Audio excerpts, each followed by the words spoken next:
Cette semaine, je vais vous cuisiner pour la première fois un classique de la gastronomie française, le cordon bleu. Par contre, vous avez vraiment cru que j'allais vous cuisiner cette merde industrielle? Allez, ça dégage! Et comme on cuisine un plat français, je vais vous parler d'histoire française. Aujourd'hui, on va donc parler des liens entre la France et l'OTAN lorsque Charles de Gaulle était président de la Ve République. Alors tout d'abord, l'OTAN est créée par le traité de l'Atlantique Nord, signé en avril 1949. Et parmi les premiers signataires, il y a la France qui est un membre clé étant donné que le siège de l'OTAN se situait à Paris.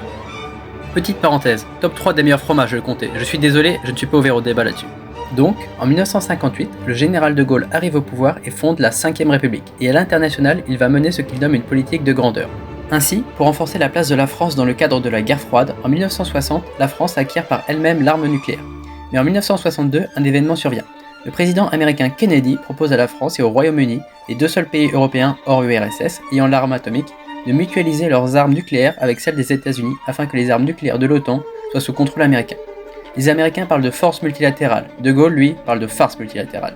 Pour accompagner mon cordon bleu, je fais une bonne purée de patates.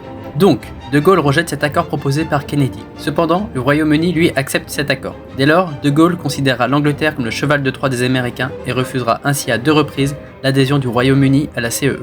Par la suite, les relations entre la France de Gaulle et les États-Unis ne s'améliorent pas. Ainsi, en 1966, la France quitte le commandement intégré de l'OTAN. Les bases militaires américaines doivent quitter le territoire français et le siège de l'OTAN est délocalisé à Bruxelles. Cependant, la France savait bien que son ennemi principal à l'époque était l'URSS et non pas les États-Unis. Ainsi, en 1967 est signé un accord établissant le fait qu'en cas de guerre contre l'URSS, la France soutiendrait les pays de l'OTAN. Et au final, ce n'est qu'en 2009, sous Sarkozy, que la France est redevenue un membre à part entière de l'OTAN. J'ai rajouté des haricots verts pour me donner bonne conscience et un peu de ketchup parce que j'aime ça.